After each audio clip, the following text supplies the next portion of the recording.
बिस्मिल्लाहिर्रहमानिर्रहीम अस्सलाम वालेकुम। वेलकम टू कुन रेसिपीज़। आज मैं आपके साथ शेयर करूंगी माश की दाल और बेसन के दही बड़े बनाने का तरीका। बिल्कुल कमर्शियल तरीका है, बग़ैर मीठा सोडा बेकिंग सोडा डाले ये किस तरीके से आपने फ़्लफ़ी बनाने हैं। बहुत ही आसान, बहुत ज़बरदस्त तरीका है। आपने वीडियो को फुल वॉच करना है, स्किप किए बगैर देखनी है वीडियो। तो रेसिपी स्टार्ट करते हैं। बिस्मिल्लाहिर्रहमानिर्रहीम। सबसे पहले यहाँ पर ली है मेरी माश की दाल। माश की दाल जो है ना, ये मैंने आधा कप माश की दाल को रात को भिगो दिया था। उसके बाद इसको अच्छी तरह से खुले पानी के साथ धो लेना है। दाल जो है अच्छे से फूल चुकी है। अब इस दाल को जो है ना हमने डालना है ब्लेंडर जग में, और इसके अंदर हम तकरीबन 4 से 5 टेबलस्पून जितना पानी डालेंगे और इस दाल को हमने ब्लेंड कर लेने हैं।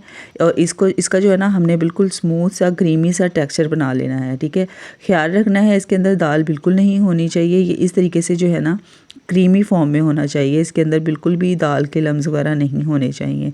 अब इसके अंदर इसको खुले बॉल में निकाल लेंगे और इसके अंदर थोड़ा सा नमक डालेंगे, ½ टीस्पून।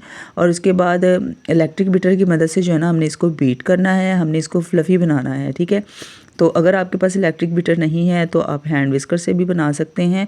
हैंड विस्कर से जो है ना थोड़ा सा टाइम ज़्यादा लगेगा, लेकिन ये जो इलेक्ट्रिक बीटर है इससे ये जल्दी फ्लफ़ी दाल जो है ना अच्छे से बीट हो जाएगी। तकरीबन 6 से 7 मिनट लगेंगे और 6 से 7 मिनट में दाल जो है ना अच्छे से इस तरीके से ये देखिए ये फूल चुकी है, इसमें हवा भर चुकी है, ये बिल्कुल हल्की फुल्की सी हो चुकी है। तो अब हमने पहले इसको चेक करना है कि दाल जो है दही बड़े बनाने के लिए तैयार हुई है या नहीं। तो इसके लिए जो है ना सबसे पहले हमने एक बाउल में पानी डालना है और इसके अंदर थोड़ा सा टेक्सचर लेना है और ये इसके अंदर डाल देना है। अगर तो ये ऊपर तैर रहा हो तो इसका मतलब है कि ये दाल बिल्कुल तैयार हो चुकी है, लेकिन अगर ये नीचे सतह में जाके बैठ गया तो इसका मतलब है इसको आपने थोड़ा सा और जो है बीट करना है। ठीक है, इस तरीके से ये बिल्कुल हल्का फुल्का सी हो चुकी है। अब हमने इसको तैयार करके जो है ना एक साइड पे रख देना है। अब हमने बेसन तैयार करना है। तो बेसन जो है ना यहाँ पर मैंने 1 कप लिया है, इसको एक बॉल में निकाल लेंगे।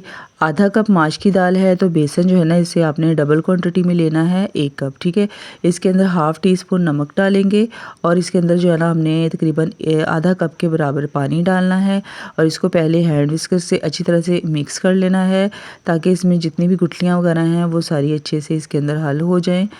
अब हम इसको भी इसी तरीके से जो है ना बीट करेंगे इलेक्ट्रिक बीटर से। ठीक है, इस पर भी हमने तकरीबन 6 से 7 मिनट लगाने हैं।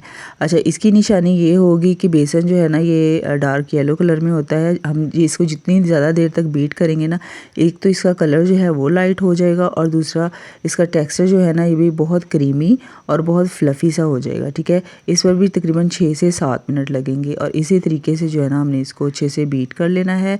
उसके बाद इसके अंदर हमने जो माश की दाल का बैटर तैयार किया था वो इसके बेसन के अंदर डाल देना है और इन दोनों चीज़ों को जो है ना तकरीबन 2 से 3 मिनट तक मज़ीद अच्छी तरह से मिक्स कर लेना है ताकि दाल और बेसन जो है ना ये अच्छी तरह से मिक्स हो जाए। ठीक है, इनकी मिक्सिंग अच्छी तरह से करनी है, इस तरह से ये रिबन वाली कंडीशन में आ जाएगा।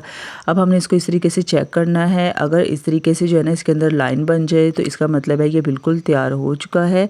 ठीक है, अच्छा जी, अब हमने हाथों को गीला करना है और थोड़ा थोड़ा सा पोर्शन लेना है। जिस साइज़ के आपने दही बड़े बनाने हैं ना उसी उतना उतना आपने पोर्शन ले लेना है और इनको हमने डीप फ्राई करना है। ठीक है, इसमें हमने ना ही बेकिंग पाउडर डाला है, ना ही बेकिंग सोडा डाला है, ना ही मीठा सोडा डाला, कोई भी चीज़ हमने ऐसी नहीं डाली है।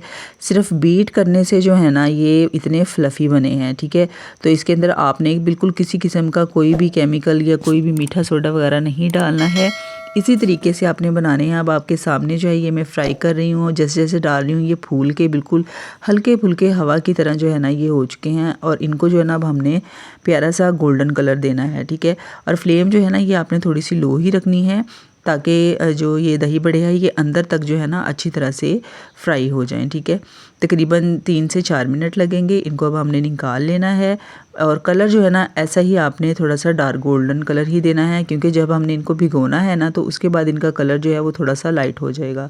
तो यहाँ पर मैं ना आपको इसको तोड़ के भी दिखाती हूँ ये अंदर से कितने जालीदार और फ्लफ़ी बने हैं। ठीक है, अक्सर लोग जो है ना वो बनाते हैं तो अंदर से जो है ना दही बड़े जो है वो अंदर से बहुत ज़्यादा सख्त हो जाते हैं और इसमें छोटी सी गुठली बन जाती है। ठीक है, तो ये देखिए उसकी रीज़न यही है कि उसको जो है ना आप लोग बीट नहीं करते हो। अच्छी तरह से बीट करके अगर बनाएंगे ना तो ये इस तरह से जालीदार और सॉफ्ट बनेंगे। ठीक है, तो अब आपने मुझे ज़रूर बताना है कि ये रेसिपी आपको कैसी लगी है। मैंने तो ये फ़र्स्ट टाइम बनाई है, मेरी तो बहुत ही मज़ेदार और ज़बरदस्त ये रेसिपी बनी है, तो आपने भी इसी तरीके को फ़ॉलो करके बनाना है।